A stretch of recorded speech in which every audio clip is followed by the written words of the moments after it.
আমন্ত্রণ আন্তর্জাতিক অঙ্গনের সবশেষ সংবাদ দিয়ে আমাদের প্রতিদিনের আয়োজন যমুনা আইডেস্কে আপনাদের সাথে আছি সৌমিত্র শুক্র। সৌদি আরবে হামলার ঘটনায় নতুন করে উত্তেজনা ছড়িয়েছে মধ্যপ্রাচ্যে। কথার লড়াই আর হুমকি পাল্টা হুমকি চলছে সৌদি আরব এবং ইরান এবং যুক্তরাষ্ট্রের মাঝে। হামলার জন্য তেহরানকে দায়ী করে নতুন বিবৃতি দিয়েছেন মার্কিন প্রেসিডেন্ট ডোনাল্ড ট্রাম্প। সৌদি বাদশার অনুমতি পেলেই জড়িতদের বিরুদ্ধে ব্যবস্থা নেওয়া হবে বলে হুঁশিয়ারি দিয়েছেন তিনি। অন্যদিকে ক্ষুব্ধ প্রতিক্রিয়া তেহরানের বক্তব্য, অর্থনৈতিক নিষেধাজ্ঞায় কাবু করতে ব্যর্থ হয়ে ইরানের ওপর দায় চাপাচ্ছে যুক্তরাষ্ট্র।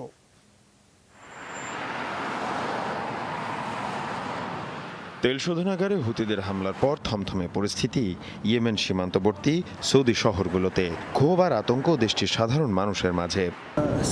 এই হামলা শুধু আরামকোর উপর নয়, এটা পুরো সৌদি আরবের সার্বভৌমত্বের উপর হামলা। বাদশার উচিত দ্রুততম সময়ের মধ্যে এই হামলার জবাব দেয়া। এদিকে হামলার পেছনে ইরানকে দায়ী করে নতুন করে বিবৃতি যুক্তরাষ্ট্রের। হাজির করা হয়েছে তথ্য প্রমাণও। জড়িতদের বিরুদ্ধে সামরিক ব্যবস্থা নিতে প্রস্তুত ওয়াশিংটন। বাদশার অনুমতি পেলেই ব্যবস্থা, এমন ঘোষণা দিয়েছেন মার্কিন প্রেসিডেন্ট ডোনাল্ড ট্রাম্প। সৌদি আরবে হামলার ঘটনায় প্রেসিডেন্ট ট্রাম্প, পররাষ্ট্রমন্ত্রী পম্পেও এবং জাতীয় গোয়েন্দা সংস্থা প্রধান বৈঠক করেছেন। ইরানি এই হামলার পেছনে জড়িত সেটা স্পষ্ট এবং এ বিষয়ে সব ধরনের প্রমাণও রয়েছে। একবার দুবার নয়, বারবার হামলা হয়েছে সৌদিতে। অর্থনৈতিক এলাকা, সামরিক বাহিনীর পাশাপাশি বেসামরিক সাধারণ মানুষও এই হামলার শিকার হয়েছে। এদিকে যুক্তরাষ্ট্রের এমন অভিযোগে ক্ষুব্ধ প্রতিক্রিয়া ইরানের। ইয়েমেন ইস্যু সৌদি আরব ও যুক্তরাষ্ট্রের জন্য গলার কাঁটায় পরিণত হয়েছে বলে মন্তব্য তেহরানের। ইরানকে সর্বোচ্চ চাপে রাখার চেষ্টা করেও ব্যর্থ হয়েছে যুক্তরাষ্ট্র। তাই এখন সৌদিতে হামলার অভিযোগ আনা হচ্ছে আমাদের বিরুদ্ধে। কিন্তু সবাই জানে এবং বোঝে এসব অভিযোগ পুরোদস্তর মিথ্যে। এদিকে সৌদি আরবে হামলার ঘটনায় নিন্দা জানিয়েছে ফ্রান্স ও Britain. Mir Mushfiq Ahsan, Jamuna news. Saudi আরবের তেল শোধনাগারে হামলার ঘটনায় আন্তর্জাতিক বাজারে বেড়েছে তেলের দাম। গেল 4 মাসের মধ্যে সোমবার তেলের দাম সবচেয়ে বেশি বৃদ্ধি পায়। এর মধ্যে ব্রেন্ট ক্রুডের দাম 10% বৃদ্ধি পেয়ে ব্যারেল প্রতি $66.28 পৌঁছাচ্ছে। অন্যদিকে ওয়েস্ট টেক্সাস ইন্টারমিডিয়েট রোজের দাম 8.9% বেড়ে $59.75 পৌঁছাচ্ছে। এই ঘটনার পরপরই যুক্তরাষ্ট্রে মজুদ থাকা তেল বাজারে ছাড়ার ঘোষণা দিয়েছেন মার্কিন প্রেসিডেন্ট ডোনাল্ড ট্রাম্প। বাজার বিশ্লেষকরা বলছেন এর ফলে দাম কিছুটা নিয়ন্ত্রণে এলেও স্থায়ী সমাধান হবে না। সৌদি আরামকোর তেল শোধনাগারে হুতি বিদ্রোহীদের হামলার পর আন্তর্জাতিক বাজারে মারাত্মক প্রভাবের শঙ্কা বিশ্লেষকদের। এরই মধ্যে তেলের উৎপাদন অর্ধেকে নামিয়ে আনার ঘোষণা রিয়াদের। বিশ্লেষকরা বলছেন এর ফলে একদিকে বিশ্ববাজারে অস্থিতিশীলতা দেখা দেবে, জ্বালানি তেলের দাম অস্থিতিশীল হয়ে উঠবে, অন্যদিকে পাল্টে যাবে জ্বালানি মজুদ এবং বিপণনের ধরনও, যার নেতিবাচক প্রভাব পড়বে আন্তর্জাতিক বাণিজ্যের প্রতিটি খাতে। সৌদি আরামকো জ্বালানি তেল উৎপাদনে বিশ্বের শীর্ষ প্রতিষ্ঠান। তেলের অপ্রতিহত উৎপাদন, পরিশোধন এবং কৌশলী বিপণন ব্যবস্থার ফলে বিশ্বের জ্বালানি তেল উৎপাদনে অপ্রতিদ্বন্দ্বী সৌদি আরবের রাষ্ট্রীয় এ প্রতিষ্ঠান। শুধু জ্বালানি তেল প্রতিষ্ঠান হিসেবে নয়, বর্তমানে বিশ্বের সবচেয়ে লাভজনক কোম্পানি আরামকো। 2018 সালে এর প্রকৃত আয়ের পরিমাণ ছিল $110 বিলিয়ন। দৈনিক উৎপাদন ছিল 1,36,00,000 ব্যারেল, যা এর পরের অবস্থানে থাকা রয়্যাল ডাচ শেলের চেয়ে কয়েক গুণ বেশি। জ্বালানি তেল প্রতিষ্ঠানগুলোর শীর্ষে থাকা বাকি 4টি আয় কিংবা উৎপাদনে নেই আরামকোর ধারে কাছেও। অন্যদিকে জ্বালানি তেল উৎপাদনে বিশ্বের দ্বিতীয় অবস্থানে সৌদি আরব। বিশ্বের মোট তেল উৎপাদনের 12% বেশি আসে সৌদি আরব থেকেই। সৌদি আরবে অবস্থিত বিশ্বের সবচেয়ে বড় তেল শোধনাগারে হুতিদের হামলার পর প্রায় 50% উৎপাদন কমানোর ঘোষণা রিয়াদের, যা বিশ্বের মোট তেল উৎপাদনের 6%। বিশ্লেষকরা বলছেন এ পরিস্থিতি তেলের বাজারকে করে তুলবে মারাত্মক অস্থিতিশীল। সৌদি কর্তৃপক্ষ যখন ঘোষণা দিয়েছে উৎপাদন কমানোর, তখন এর প্রভাব বাজারে পড়বেই, কারণ উৎপাদন কমানোর পাশাপাশি হ্রাস পাবে তেলের পরিশোধনও। আর যেহেতু নির্ধারিত দেশগুলো এসব জ্বালানি তেলের ক্রেতা, সুতরাং ওইসব দেশগুলো চাইলেই এই মুহূর্তেই অন্য কারো কাছ থেকে তেলও সংগ্রহ করতে পারবে না, তাই বাজারে ঘাটতি দেখা দেবে। এদিকে তেল শোধনাগারে হামলার পাল্টা প্রতিশোধের ঘোষণা দিয়েছে সৌদি আরবও। সংঘাত দীর্ঘমেয়াদী হলে জ্বালানি তেলের বাজার আরও অস্থির হয়ে ওঠার শঙ্কা বিশ্লেষকদের। এ ধরনের হামলা আবারও হতে পারে, তার উপর রিয়াদ ঘোষণাও দিয়েছে পাল্টা ব্যবস্থা নেয়ার। অতএব বলা যায় সংঘাত আরও বাড়বে। তাই সহসায় এই পরিস্থিতি স্বাভাবিক হওয়ার সম্ভাবনা কম।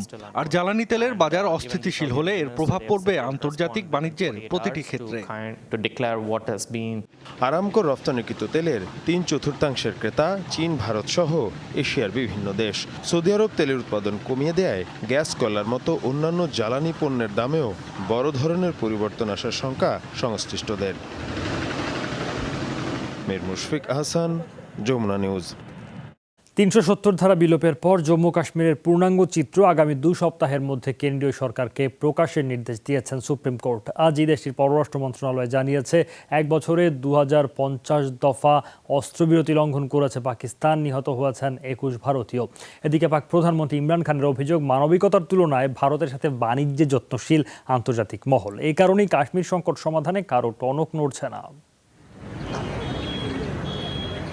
জম্মু কাশ্মীরে বিশেষ মর্যাদা ৩৭০ ধারা বাতিল প্রসঙ্গে ব্যাখ্যা চেয়ে আগস্টে সর্বোচ্চ আদালতে পিটিশন দাখিল করে কংগ্রেস, যার শুনানিতে কেন্দ্রীয় সরকারের প্রতি সুপ্রিম কোর্টের নির্দেশ 2 সপ্তাহের মধ্যে প্রকাশ করুন উপত্যকার পূর্ণাঙ্গ চিত্র। পাশাপাশি জাতীয় নিরাপত্তার কথা মাথায় রেখে রাজ্য ও কেন্দ্রীয় সরকারকে পরিবেশ স্বাভাবিকের তাগিদ দেন প্রধান বিচারপতি রঞ্জন গগৈ। কাশ্মীরের অধিবাসী এবং রাজনীতিক হিসেবে সামর্থ্য অনুযায়ী চেষ্টা করছি। সুপ্রিম কোর্টের ৩৭০ ধারা বিলোপ বিরোধী পিটিশনের শুনানি শুরু হয়েছে। সবাই রাজনীতি, দখলদারিত্ব নিয়ে মাথা ঘামাচ্ছেন। বঞ্চিত হচ্ছেন সেখানকার লাখ লাখ বাসিন্দা। সোমবার সকালে দেশটির পররাষ্ট্র মন্ত্রণালয় জানায়, এবছর 2000-এর বেশি বার অস্ত্রবিরতি লঙ্ঘন করেছে পাকিস্তান। উস্কানি ছাড়াই পাকিস্তানের সামরিক বাহিনীর আগ্রাসী আচরণে আমরা উদ্বিগ্ন। চরমপন্থীদের অনুপ্রবেশে সহায়তা করছে তারা, প্রয়োজনে হত্যা করছে নিরীহ কাশ্মীরিদের। চলতি বছরই দেশটির 2050 দফা অস্ত্রবিরতি লঙ্ঘন করেছে, যাতে প্রাণ হারান কমপক্ষে 21 ভারতীয়। এর আগে রুশ টেলিভিশন আরটিকে দেওয়া সাক্ষাৎকারে পাকিস্তানের প্রধানমন্ত্রী ইমরান খান অভিযোগ করেন, ভারতের সাথে বাণিজ্য বিনিয়োগ টিকিয়ে রাখতেই কাশ্মীর ইস্যুতে নিশ্চুপ আন্তর্জাতিক মহল। জম্মু কাশ্মীরে কারফিউ জারির পর থেকে গণমাধ্যম এমনকি কেন্দ্রের বিরোধী দলীয় নেতাদেরও সেখানে প্রবেশ করতে দেয়নি মোদী সরকার। অথচ আন্তর্জাতিক মহল সবকিছু দেখেও চুপচাপ, কারণ মানবিকতার তুলনায় তারা ভারতের সাথে ব্যবসা বিনিয়োগ রক্ষাকে বেশি গুরুত্ব দিচ্ছেন। 5 আগস্ট নির্বাহী আদেশ বলে জম্মু কাশ্মীরে বিশেষ মর্যাদা বিলোপের নির্দেশ দেন ভারতীয় প্রেসিডেন্ট। একই সাথে রাজ্যটিকে 2টি কেন্দ্রশাসিত অঞ্চলে ভাগ করার প্রস্তাব দেয় মোদী সরকার। এ ঘোষণার আগেই সহিংসতা রোধে মোতায়েন করা হয় বিপুল সেনা, বহির্বিশ্বের সাথে বিচ্ছিন্ন করা হয় উপত্যকার সংযোগ। মৌলি ইসলাম, যমুনা নিউজ। আসামের পর হরিয়ানায় জাতীয় নাগরিকত্ব তালিকা এনআরসি করার ঘোষণা দিলেন রাজ্যের মুখ্যমন্ত্রী মনোহর লাল খাত্তার। রোববার সাবেক আমলাদের সাথে বৈঠক শেষে এই ঘোষণা দেন তিনি। বলেন, রাজ্য থেকে অবৈধ অভিবাসীদের বের করতে বিজেপি সরকারের পরিকল্পনা অনুযায়ী এই সিদ্ধান্ত নেওয়া হয়েছে। তবে কবে থেকে এই কার্যক্রম শুরু হবে তা নিশ্চিত করেন এই মুখ্যমন্ত্রী। গেল 31 আগস্ট আসামের চূড়ান্ত নাগরিকত্ব তালিকা প্রকাশ করে সরকার। তালিকা থেকে বাদ পড়েছে 19 লাখের বেশি বাসিন্দা। এর আগে ভারত জুড়ে এনআরসি করার ঘোষণা দেন স্বরাষ্ট্রমন্ত্রী অমিত শাহ। যদিও তৃণমূল কংগ্রেস সহ বিরোধীদের অভিযোগ, স্বাধীনতার 72 বছর পর এনআরসির আড়ালে বঙ্গভঙ্গের ষড়যন্ত্র করছে সরকার।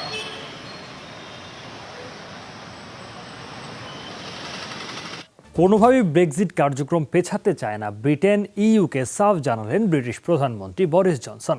সোমবার জোট কমিশনের সাথে বৈঠকে বসবেন তিনি। সরকার যে কোনো মূল্যে 31 অক্টোবরের মধ্যে বিচ্ছেদ চাইলেও নতুন দাবি বিরোধী শিবিরের, নতুনভাবে নির্বাচন চায় লিবারেল ডেমোক্রেটিক পার্টি। ব্রেক্সিট ইস্যুতে টালমাটাল ব্রিটিশ রাজনীতি। চুক্তি সহ বা ছাড়াই নির্ধারিত সময় 31 অক্টোবরের মধ্যে জোট থেকে বেরোতে চায় যুক্তরাজ্য। সোমবার এ বিষয়ে ইইউ কমিশনের সাথে বৈঠকের কথা বরিস জনসনের। বিবিসি বলছে, বৈঠকে বিচ্ছেদ প্রক্রিয়া বিলম্বের প্রস্তাব এলেও নাকচ করবেন প্রধানমন্ত্রী। সরকার চুক্তিসহ ব্রেক্সিট কার্যকরে আন্তরিক, এমন অভিমত স্বরাষ্ট্রমন্ত্রীর। If nothing else, Andrew, your viewers চুক্তিসহ ব্রেক্সিট কার্যকর করতে সরকার বরাবর যথেষ্ট আন্তরিক। গেল কয়েক সপ্তাহের কার্যক্রমে তা স্পষ্ট। আমরা চাই যে কোনো উপায়ে 31 অক্টোবরের মধ্যে ইইউ থেকে বেরিয়ে যেতে।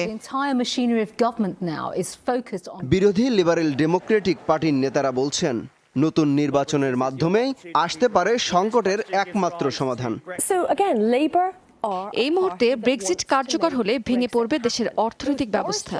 বরিস জনসন এবং জেরেমি করবিন দুজনেই ব্রেক্সিট কার্যকর করতে চায়, তবে আমরা চাই জনগণকে সাথে নিয়ে নতুন নির্বাচনের মাধ্যমে সংকটের সমাধান। সম্প্রতি বিভিন্ন গণমাধ্যমে ব্রিটিশ ইস্যু নিয়ে অগ্রগতির কথা জানিয়েছেন বরিস। এছাড়া ব্রেক্সিট কার্যকরের শক্ত অবস্থান নেয়ারও হুঁশিয়ারি দিয়েছেন তিনি। অমিত হাসান রবিন, যমুনা নিউজ। এই ছিল যমুনা আই ডেস্ক। এতক্ষণ সাথে থাকার জন্য সবাইকে ধন্যবাদ।